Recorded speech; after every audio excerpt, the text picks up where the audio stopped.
मत्ती अध्याय 8 में प्रभु यीशु बहुत से लोगों को चंगा करते हैं। उन सब लोगों को शिफा देते हैं जो उसके पास आ रहे थे। कोढ़ से भरे हुए लोग, बीमारियों से पकड़े हुए लोग और दुष्ट आत्माओं से जकड़े हुए लोग। प्रभु यीशु उन्हें आज़ाद कर रहे हैं, उन्हें शिफा दे रहे हैं। और इस सारी सेवकाई के बाद, अपनी ताकत को लोगों के ऊपर इस्तेमाल करने के बाद, हम सोच सकते हैं कि प्रभु यीशु शरीर में होते हुए कितने थक गए होंगे। लेकिन फिर भी लोग रुक नहीं रहे थे। भीड़ें प्रभु यीशु के पीछे थी कि वह यानी प्रभु यीशु उन्हें चंगा करे। प्रभु यीशु की मिनिस्ट्री जंगल में लगी हुई एक आग की तरह फैल रही थी। लोग अपने बीमारों, अपनी प्रॉब्लम्स को लेकर प्रभु यीशु के पास आते थे।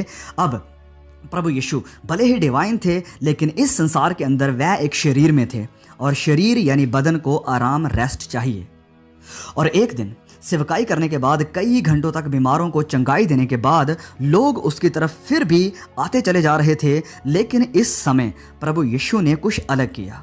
लोगों के साथ रहने के बजाय, अपनी ताकत को और इस्तेमाल करने के बजाय, प्रभु यीशु ने अपने शागिर्दों की तरफ देखा और उन्हें कहा कि अब वक्त है कि हम इस झील के उस पार जाएं। तो फाइनली प्रभु यीशु और उसके करीबी शागिर्द उस नाव में बैठे और खुदावंद यीशु मसीह आराम करते करते, वचन में लिखा है कि उस नाव में सो गए। अब आगे जाने से पहले दो क्विक और बहुत ही जरूरी लेसन हम सबके लिए यहाँ पर। सबसे पहले कि भले ही प्रभु यीशु ने बहुत सारे लोगों को चंगा किया उस एरिया में, और बहुत सारी भीड़ प्रभु यीशु के पीछे लग गई थी, मतलब कि उनकी पॉपुलैरिटी बिना सोशल मीडिया के ही बहुत ज़्यादा हो गई थी। वह काफ़ी फेमस हो गए थे उस जगह में। लेकिन फिर भी इस सब से प्रभु यीशु इम्प्रेस नहीं हो गए कि चलो, इतने लोग अब आपके पास आ रहे हैं, इतने लोग आपको अभी जानने लगे हैं, इतने फैंस आपके हो गए हैं, तो चलो इन्हीं के बीच में आप अपनी मिनिस्ट्री को इस्टेब्लिश कर लेते हैं। नहीं, प्रभु यीशु अपने मकसद को अच्छी तरह से जानते थे कि उनका पर्पस है लोगों तक गॉस्पल यानी इंजील के सुसमाचार को पहुंचाना, और इसलिए मुझे अब दूसरी तरफ जाना होगा। अब आप मेरे भाई या मेरी बहन, हो सकता है कि आप चाहते थे कि आपका परिवार ईमान में, विश्वास में या प्रभु यीशु में आ जाए, प्रभु यीशु को जान ले, और अब वो लोग विश्वास में आ गए हैं। तो आपका बोझ क्या अब खत्म हो गया? जी नहीं। अपने पड़ोसी, अपने गांव, अपने रिश्तेदारों के लिए बोझ रखें, क्योंकि आपकी बुलाहट सिर्फ अपनी फैमिली तक ही नहीं है, वरन प्रभु यीशु ने कहा है कि जाओ और सब जातियों के लोगों को इस इंजील यानी सुसमाचार का प्रचार करो और उन्हें मेरे चेले बनाओ। अब आप जो पास्टर्स हैं, जो सेवक हैं, जो कलीसियाओं को लीड कर रहे हैं, क्या आपका बोझ सिर्फ खत्म हो गया कि एक गाँव में ही आप एक कलीसिया को लीड करेंगे? जी नहीं। परमेश्वर चाहते हैं कि आप दूसरे गांव में भी जाएं, उन लोगों के पास भी जाएं जिन्होंने अभी तक प्रभु यीशु को नहीं जाना है, जिन्होंने अभी तक उद्धार नहीं पाया है। तो आप सिर्फ एक जगह पर ही सीमित नहीं रह सकते हैं, वरन आपको उन सब लोगों के पास जाने की जरूरत है जिन्होंने अभी तक उद्धार नहीं पाया है। तो ये था पहला लेसन। अब दूसरा लेसन, वो काम करने में इतने मगन, इतने व्यस्त ना हो जाएं कि शायद जो अच्छा भी हो कि आप अपने बदन को आराम देना भूल जाएं। आराम करना कोई कमजोरी या कोई गलत बात नहीं है, वरन ये एक अच्छी चीज़ है। अब ऑफ कोर्स मैं ये बिल्कुल नहीं कह रहा हूँ कि आप बस पूरा दिन लेटे रहें कि भाई मेरे बदन को रेस्ट चाहिए।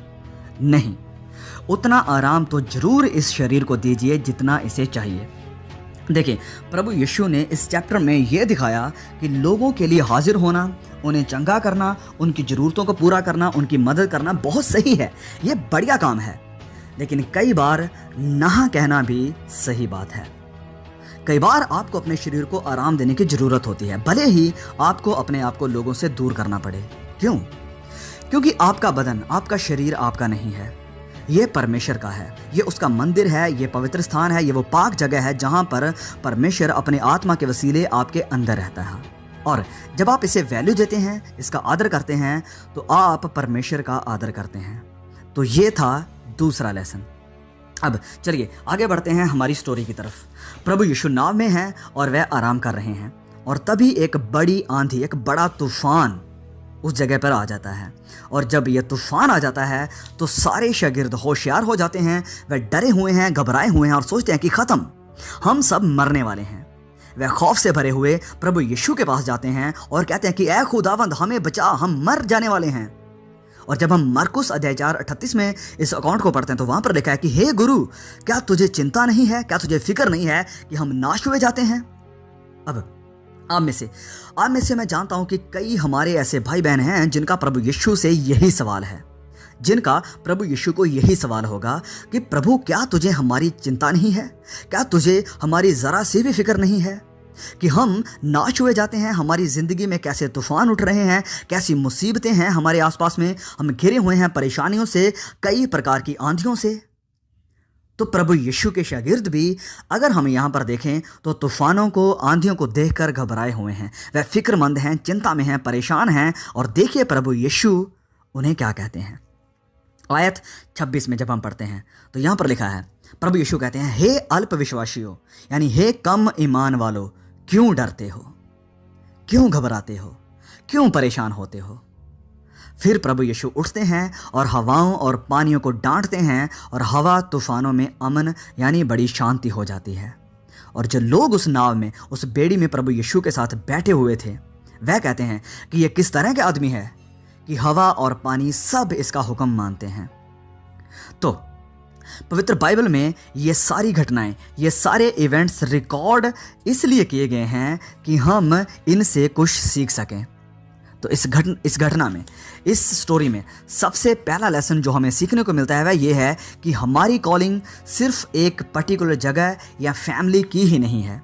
हमारा बोझ सिर्फ कुछ गिने चुने लोग ही नहीं हैं, वरन हमें सब अनसेव्ड, बिना नजात पाए हुए लोगों तक भी प्रभु यीशु के कलाम को लेकर जाना चाहिए। दूसरा, कि भलाई का काम करते करते आप इतने व्यस्त, इतने बिजी ना हो जाएं कि आप परमेश्वर के मंदिर को, बदन को आराम देना भूल जाएं। तीसरा, जब आप तूफानों में, आंधियों के साथ घिर जाते हैं तो फिक्रमंद होने के बजाय, घबराने के बजाय, डरने के बजाय, बाकी लोगों की तरह परेशान होने के बजाय आप प्रभु यीशु में आराम कर सकते हैं। देखिए, आपकी ज़िंदगी में कई बार कभी ऐसा वक्त आएगा या आया हुआ होगा भी कि हालात बहुत ही डरावने, बहुत ही भयानक नज़र आते हों। जब आप डर गए हों तो इन सब में प्रभु हमें यह सिखा रहे हैं कि हम अपने बादशाह, अपने किंग यीशु के जैसे बने, क्योंकि हम किंगडम सिटीजन हैं, हम परमेश्वर की बादशाहत के लोग हैं। जब हर कोई डरा हुआ, घबराया हुआ है, तभी खुदा हमें तैयार कर रहे हैं कि हम इस तरह की पोजीशन में रहें कि तूफानों के बीच भी हम शांत रहें, और ये हमारे विश्वास की गवाही होगी। आप शायद आर्थिक तंगी में हो, शारीरिक तौर पर फिट ना हो, मानसिक तौर से परेशान हो, या महामारी की वजह से घबराए हुए हो, या आपका कोई रिलेशनशिप इशू हो। और इनमें से किसी क्राइसिस में आपको देखकर हो सकता है कि कोई आए और कहे कि कैसे आप अभी तक बने हुए हैं, कैसे आप अभी तक ख़त्म नहीं हुए हैं, कैसे आपके अंदर चिंता या दुख नहीं है, कैसे आप ऐसे तूफानों में भी शांत रह सकते हैं। तो उस वक्त आपका जवाब उन्हें यह होगा, क्योंकि प्रभु यीशु मेरी नाव में है, मेरे साथ मेरी बेड़ी में है। जब यीशु आपकी नाव में है तो आप आराम कर सकते हैं। जब जिंदगी के तूफान आपको टक्कर मारते हैं, तो जब खुदावंद यीशु आपके साथ है, आपकी नाव में, तो आप ये निश्चय जान सकते हैं कि आप नाश नहीं होंगे। ये तूफान, ये उछलते हुए पानी, ये आंधियां आपका कुछ नहीं बिगाड़ सकती हैं, क्योंकि आपके साथ वो है, आपके साथ वो शख्सियत है जो तूफानों को हुक्म देकर इन्हें डांट कर कह सकता है कि शांत हो जाओ। तो मेरे प्रियो, मैं नहीं जानता कि ये वचन मैं आप में से किसके लिए बोल रहा हूँ। हो सकता है कि अभी शायद आप अपने आप को इन वचनों के साथ रिलेट ना कर सकें, लेकिन एक दिन आप जरूर समझेंगे। और मैं चाहता हूं कि आप याद रखें कि मसीह यीशु आपकी नाव में आपके साथ है। और जब आपकी ज़िंदगी में तूफान आते हैं तो आप संसार के बाकी लोगों के जैसे डर ना जाएं, आप घबरा ना जाएं, क्योंकि याद रखें कि आप कौन हैं और आप किसके हैं। याद रखें कि आप कौन हैं और आप किसके हैं। जब किसी भी तरह की मुसीबत, परेशानी या तूफान आपकी लाइफ में आए तो एक बार मैं चाहता हूं कि आप अपनी आंखें बंद करें और कल्पना करें कि उस नाव में आप मसीह यीशु के साथ लेटे हुए हैं, और इन शागिर्दों के जैसे ना बने जो डरे हुए, घबराए हुए थे। कल्पना कीजिए कि इन आंधियों, तूफानों में आप खुदावंद यीशु मसीह के साथ बैठे या लेटे हुए हैं, शांति के साथ। ऐसा करके आपका पूरा नजरिया ही बदल जाएगा, क्योंकि आपको एहसास हो जाएगा कि आप इस नाव में अकेले नहीं हैं। इन तूफानों का सामना आप अकेले नहीं कर रहे हैं। बादशाहों का बादशाह प्रभु यीशु आपके साथ है। तो ईमान में रहिए, आराम में रहिए, क्योंकि जब सारी कायनात को बनाने वाला, रचाने वाला आपके नाम में आपके साथ है, तो आपको और मुझे फ़िक्रमंद होने की, गमज़दा होने की, घबराने की ज़रूरत बिल्कुल भी नहीं है।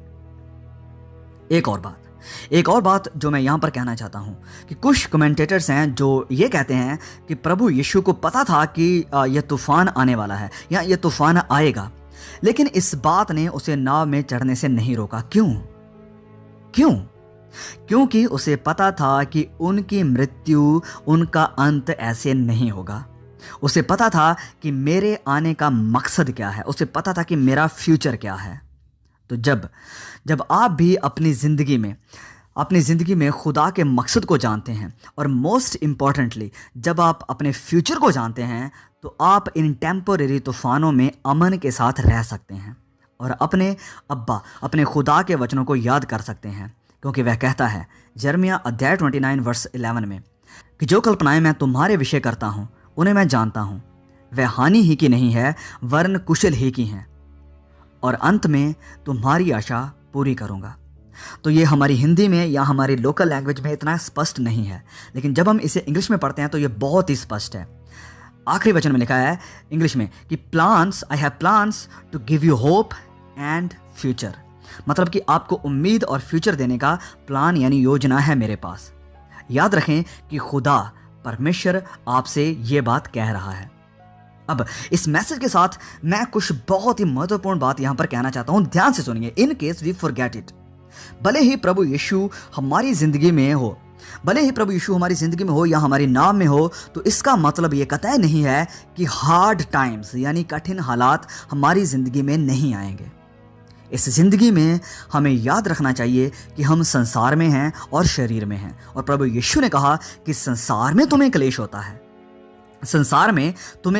है, लेकिन हिम्मत रखो, मैंने संसार को जीत लिया है। I have overcome the world. तो कठिन समय आएंगे, यहाँ तक कि रसूलों को भी इसका सामना करना पड़ा था, उन्हें शहीद किया गया।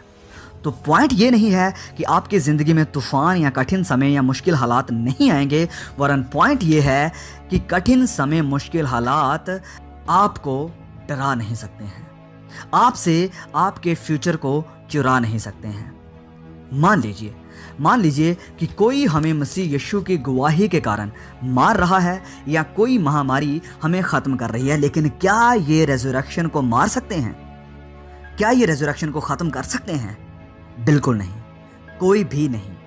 तो परमेश्वर की संतान होने के नाते कोई भी आपके फ्यूचर को, आपकी उम्मीद को छीन नहीं सकता है। इसलिए ये आयत यिर्मयाह 29 वर्ष 11 हमें कहती है कि आपको उम्मीद, आपको फ्यूचर देने का प्लान यानी योजना है मेरी।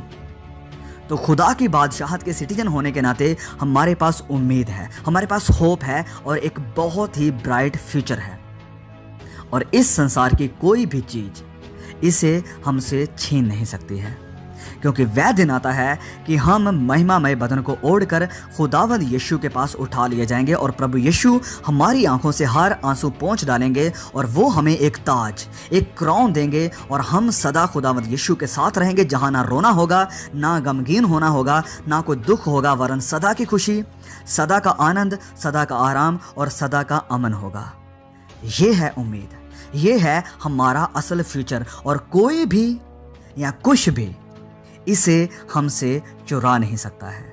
तो इस वादे को, इस फ्यूचर होप को याद रखिए, और इस मैसेज को अपने तक ही लिमिटेड या सीमित ना रखें।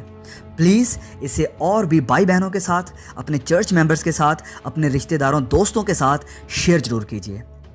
परमेश्वर इस इनकरेजिंग, इस मोटिवेशनल मैसेज के द्वारा आपको बहुत आशीष दे, और आप याद रखें कि परमेश्वर आपके नाव में आपके साथ है, और आपका फ्यूचर बहुत ही ब्राइट है। आपके पास एक बहुत ही बढ़िया फ्यूचर होप है। May God bless you all. See you again.